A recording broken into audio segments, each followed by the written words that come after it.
Hello children, आप सभी का एक बार फिर से स्वागत है आपके अपने चैनल एनसीईआरटी ट्यूशन अड्डा पर। तो आज हम करेंगे चैप्टर नंबर 6 के क्वेश्चन एंड आंसर्स को। ठीक है, मटेरियल अराउंड अस। इससे पहले कि हम क्वेश्चन आंसर स्टार्ट करें तो हम क्या कर लेते हैं, आप चैनल को सब्सक्राइब कर लीजिए ताकि आपको सभी सब्जेक्ट का क्वेश्चन और आंसर के साथ में लाइन बाय लाइन एक्सप्लेनेशन वाली वीडियो एक ही जगह पर मिलती रहे। तो चलिए स्टार्ट करते हैं अपना आज का क्वेश्चन आंसर पार्ट।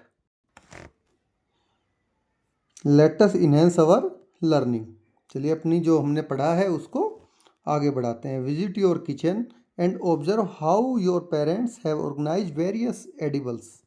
तो आप अपने किचन में जाइए, देखिए आपके जो पेरेंट्स हैं वो किचन में एडिबल्स को कैसे ऑर्गेनाइज करते हैं। Can you suggest a better sorting methods.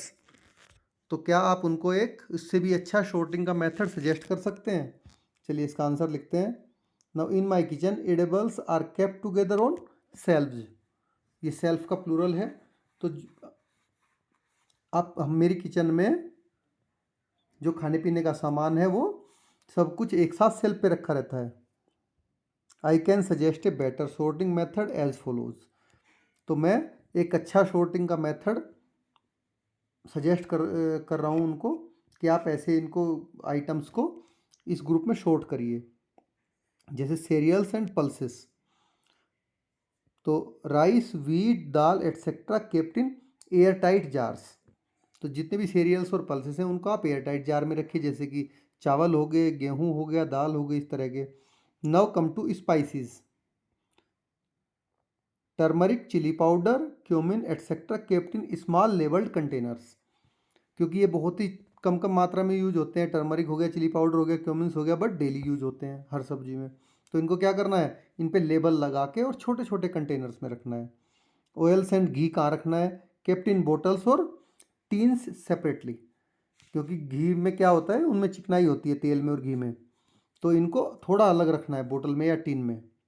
Vegetables and fruits कहाँ रखोगे, kept in basket according to type. तो इनको आप अलग अलग बास्केट में रखेंगे कि उसके उनके टाइप के हिसाब से कि वो लीफी हैं, रूट हैं, फ्रूट्स हैं। No snacks and biscuits kept in seal jar to avoid moisture. जा कोई स्नैक्स है आपका या बिस्किट है जो रैपर आपने खोल दिया, तो अब उसमें क्या है, मॉइस्चर जाएगी। मॉइस्चर जाने से वो, आपने देखा होगा जब बिस्कुट होती है, नमकीन होती है, वो कुछ दिनों बाद सॉफ्ट होने लगती है, अपना जो क्रिस्प होती है उसको खो देती है। तो इसलिए बोला कि इनको सील्ड जार में रखेंगे। This method makes item easy to find. अब इस तरह से किचन में आराम से हम किसी भी चीज़ को ढूंढ सकते हैं। Prevent spoilage. उनका एक आपको पता रहेगा कौन सी चीज़ कहाँ रखी है, तो आप दूसरी चीज़ को गिराओगे नहीं। And keep the kitchen neat and clean. और इस तरह से आपका किचन भी नीट और क्लीन रहेगा।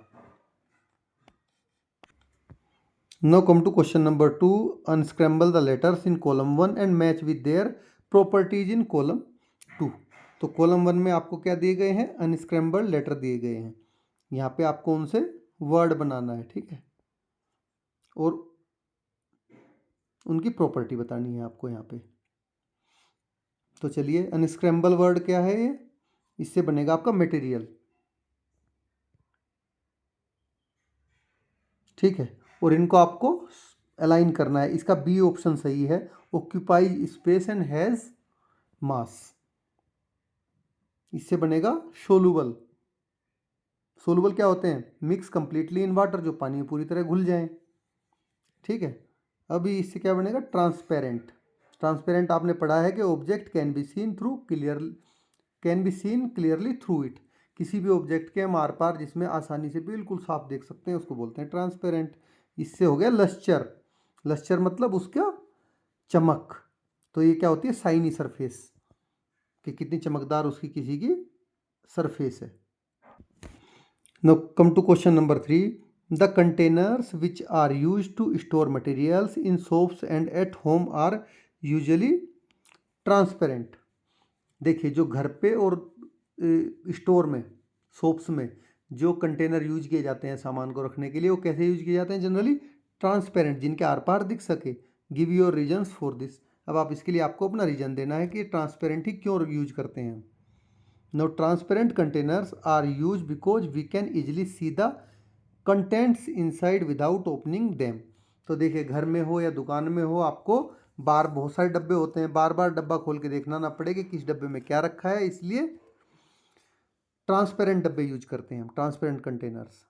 They help in quick identification of materials. इनकी वजह से इनके अंदर जो मटेरियल है उनका हम क्विकली आइडेंटिफिकेशन कर लेते हैं। They also save time and effort and reduce the chances of using the wrong material. और इससे हमारा क्या होता है, टाइम भी बचता है और हमारा एफर्ट भी बचता है, और जिससे हमारा गलत मटेरियल का चूज करने का बहुत कम चांस होते हैं कि हम गलत मटेरियल चूज करें फर्स्ट में। चलिए क्वेश्चन नंबर 4 करते हैं। State whether the statement given below are true और false, correct the false statement. तो आपको जो नीचे स्टेटमेंट दी गई है उनको बताना है कि वे ट्रू हैं या फॉल्स हैं, और अगर फॉल्स हैं तो उसकी जगह पे आपको करेक्ट स्टेटमेंट लिखनी है। तो पहला है wood is the translucent while glass is opaque. तो ये फॉल्स स्टेटमेंट है। इसकी राइट स्टेटमेंट क्या होगी कि वुड इज ओपेक, जिसके आर पार नहीं देखा जा सकता, वाइल ग्लास इज ट्रांसपेरेंट। ठीक है, क्योंकि ग्लास के आप आर पार देख सकते हो, ये सही स्टेटमेंट है। Now come to next. Aluminium foil has lustre while an eraser does not. Yes, बिल्कुल राइट बात है। एल्यूमिनियम फॉयल में लस्टर होता है, उसमें चमक होती है खुद की, जबकि कोई इरेजर होती है उसमें चमक नहीं होती खुद की, वो डल होती है। Sugar dissolve in water whereas sawdust does not. ये भी सही है। जब आप शुगर को पानी में घोलोगे तो वो क्या पूरी तरह से डिजोल्व हो जाएगी, ट्रांसपेरेंट हो जाएगी, आपको दिखेगी नहीं। लेकिन जब आप सोडस्ट डालोगे तो कुछ एक बार घोलोगे तो घुल जाएगा, बट कुछ देर के बाद में वो नीचे बैठ जाएगा उसमें, जो आपको क्लियरली विजिबल रहेगा। और जब आप वो घोलोगे तब भी क्लियरली विजिबल ही रहेगा। Now come to next. An apple is a matter because it occupies no space and has mass. ये गलत है आपका। कोई भी मैटर होता है तो उसमें क्या होता है, वो स्पेस ऑक्यूपाई करता है और मास भी होता है। तो मास तो इन्हें ठीक बताया, बट ये जो बोला ना नो स्पेस, ये गलत है। तो करेक्शन क्या रहेगी, an apple is matter because it occupies space and has mass, क्योंकि ये जगह घेरता है और इसमें मास भी है, द्रव्यमान भी है। Now come to question number 5। Chairs are made up of various materials such as wood, iron, plastic, bamboo, cement and stones. जो चेयर होती हैं वो बहुत सारे अलग अलग तरह के आइटम्स से बनी होती हैं, जैसे कि लकड़ी की होंगी, आयरन की होंगी, प्लास्टिक की होंगी, बम्बू की होंगी, या सीमेंट और स्टोन्स की। आपने ये डिफरेंट टाइप की चेयर्स देखी होंगी अक्सर गार्डन में। इनमें से following are some desirable properties of material which can be use to make chairs. तो नीचे कुछ डिजायरेबल प्रॉपर्टीज दी गई हैं जिनको आप यूज कर सकते हैं चेयर बनाने के लिए, कि आपको कौन सा मटेरियल चूज करना है। तो which material fulfil these properties and the most. तो इनमें से कौन सा मटेरियल है जो कि इन प्रॉपर्टीज को पूरी तरह से फुलफिल करता है। तो फर्स्ट है आपका हार्डनेस, डज नॉट बेंड और sag on sitting even after long use. तो देखिए कोई जो आप चेयर बना रहे हो वो मटेरियल इतना हार्ड होना चाहिए कि वो टाइम के साथ साथ बेंड ना हो और सेक हिले डुले ना इधर उधर, जब उस पर आदमी बैठे तो बेंड ना हो और हिले डुले ना। तो इसके लिए आपको आयरन सबसे बेस्ट है। जब आयरन का बनाओगे तो ना वो सेक बेंड होगा ना सेक होगा। सीमेंट भी ऐसे ही है, स्टोन का भी ऐसे ही होता है। प्लास्टिक का समवेयर वो बेंड भी हो सकता है और सेक भी हो सकता है। अब दूसरी प्रॉपर्टीज पे आते हैं, लाइट वेट, जिसका वेट कम हो। ऐसी चेयर आप किस किस मटेरियल से बनाओगे, तो ईजी टू लिफ्ट और to take from one place to another. तो जिसको उठाना आसान हो, इधर से उधर ले जाना ईजी हो, तो वो कहीं की बनाओगे, हल्की हल्की चेयर आप प्लास्टिक की बनाओगे और बम्बू की बनाओगे। बांस भी हल्का होता है, बम्बू भी, और प्लास्टिक भी हल्की होती है। तो ये दोनों आपके लिए, आयरन की बनाओगे, सीमेंट की, स्टोन की, वो भारी हो जाएंगी। Come to third, does not feel very cold when sitting during winters. अब देखिए जब आप सर्दियों में उन पर बैठें तो आपको ये बहुत ज़्यादा ठंडी नहीं लगनी चाहिए। तो इसका मतलब आपको ऐसा मटेरियल चूज करना है इस बार चेयर बनाने के लिए कि जो हीट का बैड कंडक्टर हो। तो इसमें क्या होता है, वुड हीट का बैड कंडक्टर होता है, बम्बू भी as good as part of wood ही होता है, और प्लास्टिक भी बैड कंडक्टर होता है। आयरन क्या लगेगा आपको, आयरन की ठंडी लगेगी, सीमेंट की भी ठंडी लगेगी आपको, और स्टोन भी ठंडा लगेगा सर्दियों में। Can be clean regularly and made to look new even after long use. अब देखिए आप उसको आसानी से बड़ी ही रेगुलरली साफ सुथरी रख कर सकें और बहुत लंबे समय तक यूज होती रहे और नहीं दिखे। ठीक है, तो इसके लिए सबसे बेस्ट क्या है, आपका प्लास्टिक हो गया, आयरन हो गया और वुड हो गया, ये इस कैटेगरी में आपकी फॉल होता है। चलिए क्वेश्चन नंबर 6 करते हैं। You need to have containers for collection of. आपको कौन कौन से कंटेनर चाहिए इन चीज़ों के कलेक्शन के लिए? फूड वेस्ट के कलेक्शन के लिए, टूटे हुए ग्लास के लिए, वेस्ट पेपर के लिए। Which material will you choose for containers and why? तो इन सब चीज़ों के लिए आप कौन से मटेरियल का कंटेनर चूज करोगे और क्यों करोगे, आपको उसका रीजन भी देना है। तो चलिए, टाइप ऑफ वेस्ट, पहले सबसे पहले फूड वेस्ट के लिए आप क्या करोगे, प्लास्टिक का और मेटल का कंटेनर आप हम यूज करेंगे मटेरियल। अब इसके पीछे रीजन क्या है? इजी टू क्लीन है, क्योंकि जब आप फूड वेस्ट डालोगे तो वो गंदा होगा, तो प्लास्टिक और मेटल के को आप आराम से क्लीन कर सकते हैं। दोनों के दोनों ड्यूरेबल भी हैं। And does not absorb smell, और दोनों ही स्मेल को एब्जॉर्ब नहीं करते हैं, क्योंकि जब फूड वेस्ट होता है वो सड़ता है तो उसमें से गंदी बदबू आती है। तो इन दोनों में ही जैसे आप क्लीन करोगे इनकी बदबू चली जाएगी, एब्जॉर्ब करके नहीं रखते हैं। नो ब्रोकन ग्लास, टूटे हुए कांच को रखने के लिए प्लास्टिक या मेटल का यूज करेंगे सेम वे, क्योंकि ये स्ट्रॉन्ग होते हैं दोनों के दोनों, इनमें कट लगने का चांसेस नहीं रहता है। और कैन बी हैंडल्ड सेफली, और दोनों को ही आराम से हैंडल किया जा सकता है क्योंकि दोनों हल्के होते हैं। Now come to waste paper. जो आपका पेपर ख़राब हो गया उसके लिए क्या यूज करोगे आप? Cardboard, plastic. पेपर तो बड़ा हल्का होता है और सूखा रहता है, तो उसके लिए आप कार्डबोर्ड या प्लास्टिक का भी यूज कर सकते हैं। तो ये यहाँ से आगे का है। तो ये क्या होता है रीजन? लाइट वेट होता है, कैन बी इजीली एम्प्टीड, तो हल्का होता है वेट में और आराम से आप इसको खाली कर सकते हो। तो प्रॉपर्टीज टू कंसिडर, ठीक है, आपने ऐसा चूज करने के लिए, पहला strength, should not break easily. तो आपने यही प्रॉपर्टीज क्यों कंसीडर करी चूज करने के लिए? सबसे पहला स्ट्रेंथ हो गया, उनकी ताकत, जो कि आराम से ब्रेक ना हो पाए। ड्यूरेबिलिटी, जो कि लास्ट लॉन्ग तक चले और रेगुलर यूज में टिका रहे। ईज ऑफ क्लीनिंग, आराम से उसकी क्लीनिंग हो जाए, सूखी या गीली कैसे भी, पानी से वॉश कर लो या कपड़े से।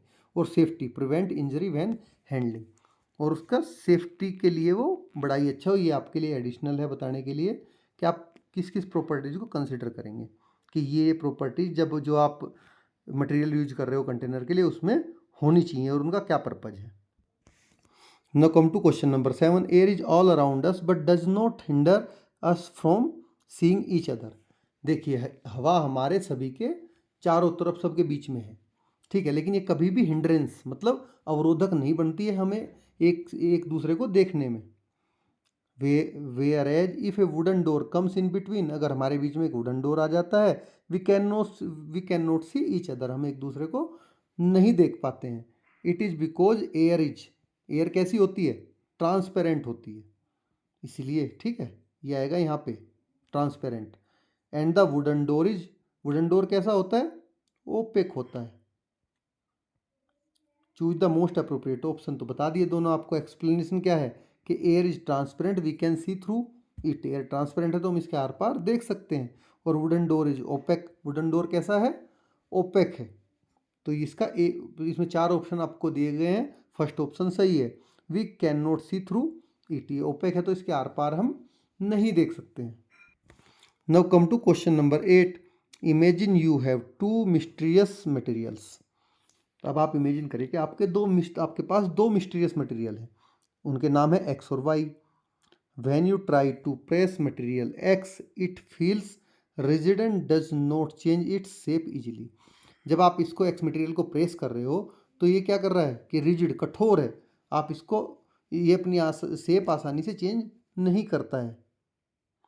On the other hand material Y easily changes its shape when you press it, और मटेरियल वाई आराम से अपनी शेप चेंज कर ले रहा है जब आप इसको प्रेस कर रहे हो। नव when you mix both materials in water, देखिए जब आप दोनों मटेरियल को पानी में मिक्स कर रहे हो, only material X dissolve completely, तो मटेरियल एक्स क्या हो जा रहा है? कम्प्लीटली पानी में डिजोल्व हो जा रहा है। While material Y remains unchanged, लेकिन मटेरियल वाई उसमें डिजोल्व नहीं हो रहा है, घुल नहीं रहा है। Which what can material X and Y be. अब आपको बताने हैं कि एक्स और वाई मटेरियल क्या है। Can you identify whether material x is hard और सॉफ्ट।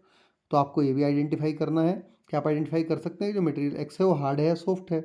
और what about material Y, material Y क्या है। Justify your answers. तो पहले मटेरियल एक्स के बारे में बात कर लेते हैं। इट इज़ रिजिड, मतलब ये हार्ड है। तो ये आपको आंसर मिल गया कि हार्ड है या सॉफ्ट है, क्योंकि उसको आसानी से आप प्रेस नहीं कर पा रहे हो।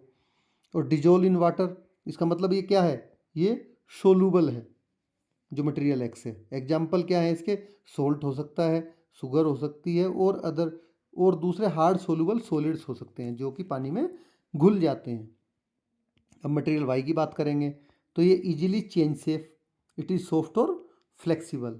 जो चीज़ आराम से अपनी शेप चेंज कर लेती है वो कैसी होती है, आइदर वो सॉफ्ट है या फिर फ्लेक्सिबल है। Does not dissolve in water, इसका मतलब क्या हुआ, ये पानी में नहीं घुल रही है तो इट इज़ इनसोल्यूबल। और examples plasticine, clay, wax, rubber. इसके अलावा भी बहुत सारे हो सकते हैं जो पानी में डिजोल्व नहीं होती हैं चीज़ें और जो सॉफ्ट होती हैं। तो इसके ये कुछ एग्जाम्पल हो गए। अब justification, hardness, material X resist pressure, it means it's hard. तो मटेरियल एक्स क्या कर रहा है, आप जो उस पर प्रेशर डाल रहे हो उसको सह ले रहा है, रेजिस्ट कर रहा है, उसके सामने रेजिस्ट कर रहा है। तो इसका मतलब ये क्या है, हार्ड है। And material Y deforms easily, material Y क्या कर रहा है, आप जो प्रेशर डाल रहे हो उसके अगेंस्ट खुद को आसानी से चेंज कर ले रहा है। तो इसका मतलब ये सॉफ्ट है। No solubility, material X dissolve, इसका मतलब क्या है, वो सोल्यूबल है। और material Y does not dissolve, इसका मतलब ये इनसोल्यूबल है। तो आपके पूरे क्वेश्चन का ये आंसर आपको मिल गया कि मटेरियल एक्स क्या है और मटेरियल वाई क्या है। चलिए क्वेश्चन नंबर 9 करते हैं। हु एम आई, मैं कौन हूँ। Identify me on the basis of the given properties. तो मुझे आप आइडेंटिफाई करिए जो कि आपकी बुक में प्रॉपर्टीज दी गई हैं। पहली है आई हैव लश्चर। तो देखिए लश्चर आपने पढ़ा है, लश्चर किस में होता है, मेटल में होता है लश्चर। ठीक है, तो मेटल से क्या कौन कौन सी है मेटल, एल्यूमिनियम फॉयल है, गोल्ड है, सिल्वर है, इनके सबके साइनी सरफेस होते हैं। और भी आप अदर मेटल से नाम लिख सकते हैं ऐसे ही। अब it can be easily compressed, जिसको आप आराम से कंप्रेस कर सकते हैं। तो ये क्या है, एयर है, गैस है। Gases can be compressed easily. Air gas होती है उसको तो आराम से दबा सकते हैं ना, आराम से कंप्रेस कर लेते हैं। I am hard and soluble in water. तो जैसा कि आपने अभी ऊपर पढ़ा कि ये हार्ड है, इसकी नेचर हार्ड है और ये पानी में घुलनशील है, घुल जाता है। तो वो कौन कौन से आपने घर में देखा, सोल्ट और शुगर होते हैं, ये हार्ड भी होते हैं और पानी में डिजोल्वेबल भी होते हैं। You can not see clearly through me, आप मेरे आर पार साफ नहीं देख सकते हैं। तो वुड होती है, ब्रिक होती है, ओपेक सॉलिड्स होते हैं। तो ये क्या हुए, जितने भी ओपेक मटेरियल हैं वे सारे जिनके आप आर पार नहीं देख सकते हैं। I have mass and volume but you can not see me, मेरे में मास भी है और वॉल्यूम भी है लेकिन आप मुझे देख नहीं सकते हैं। तो इसकी दोनों के क्या है, एयर और गैस। एयर और गैस दोनों में मास और वॉल्यूम होती है बट आप उसको देख नहीं सकते, इनविजिबल होती है। ठीक है, invisible but has mass and occupy space. Now make your own who am I. अब इसका आंसर आपको देना है, ये आपको खुद से बनाना है, हु एम आई। तो क्लूज आप क्लूज ऐसे दे सकते हो कि I am soft and can be stress easily. तो इसका आगे आप नाम लिख सकते हैं। ठीक है, किसी को आपको देना है तो कि make your own who am I. I do not dissolve in water, अब इसके बारे में आप बता सकते हैं। I can be shaped into different forms. I do not have lustre, answer क्या है इनके, क्ले, प्लास्टिसिन, रबर। ठीक है, तो ये सारे के सारे आप खुद से भी बना सकते हैं। Make your own who am I. Now come to the question number 10। You are provided with the following materials. आपको ये जो लिखे गए हैं, vinegar, honey, mustard oil, water. Vinegar, honey, mustard oil, water, glucose और व्हीट फ्लोर, ये सारे material आपको दिए गए हैं, आपके पास हैं। Make any two pairs of materials where one material is soluble in the other. तो आपको ऐसे पेयर बनाना है, दो पेयर, कि जहां एक मटेरियल दूसरे में क्या हो, सोल्यूबल, घुल जाए। No make two pairs of material which where one material remains insoluble in the other material. और एक पेयर आपको ऐसा बनाना है कि जहाँ पे एक मटेरियल दूसरे में घुले ना, इनसोल्यूबल हो। तो चलिए अब शुरुआत करते हैं। 2 pairs where 1 material is soluble in the others, जो आपको दिए गए इन चीज़ों में। तो पहला क्या, ग्लूकोज और वाटर ले लो आप दोनों। ये रहा ग्लूकोज और वाटर। वाटर में ग्लूकोज क्या हो जाता है, फुल्ली डिजोल्व हो जाता है, आपको दिखना बंद हो जाता है। दूसरा विनेगर और वाटर ले लो। वाटर में विनेगर मिलाओगे, वो भी कंप्लीटली डिजोल्व हो जाता है उसमें, ठीक है, मिक्स हो जाता है और आपको दिखना बंद हो जाता है। Now come to 2 pairs where 1 material is insoluble in the others. जैसे मस्टर्ड ऑयल और वाटर करो, तो मस्टर्ड ऑयल और वाटर दोनों आपस में डिजोल्व नहीं होते हैं। तेल, मस्टर्ड ऑयल इसके ऊपर, पानी के ऊपर क्या करना का शुरू करेगा, फ्लोट करना शुरू कर देता है, तैरना उसके ऊपर। व्हीट फ्लोर और वाटर, जब आप व्हीट फ्लोर भी क्या होता है, पानी में डिजोल्व नहीं होता है और नीचे जाके बैठ जाता है। It's just form A paste. तो इसके अलावा आप और भी बना सकते हैं, इससे काफ़ी सारे बन सकते हैं, ठीक है। जैसे आप हनी और वाटर भी ले सकते हो, हनी भी वाटर में डिजोल्व हो जाता है। और हनी और मस्टर्ड ऑयल भी ले सकते हो यहाँ पे सेकंड पेयर में। फर्स्ट पेयर में हनी वाटर ले लो, सेकंड में हनी और मस्टर्ड ऑयल ले लो, वो दोनों आपस में नहीं होते हैं डिजोल्व। तो इस तरह से आप और भी कई सारे पेयर बना सकते हैं इन चीज़ों से। तो इस तरह से आपके चैप्टर के क्वेश्चन आंसर्स ख़त्म हो गए। अब आपको वीडियो कैसी लगी आप कमेंट बॉक्स में ज़रूर लिखें। और अगर चैनल आपने सब्सक्राइब नहीं किया है तो आप चैनल को सब्सक्राइब ज़रूर कर लें, ताकि आपको सभी वीडियो एक ही जगह पे मिलती रहें, क्लासेस की भी और क्वेश्चन आंसर्स की भी। Now thank you for watching.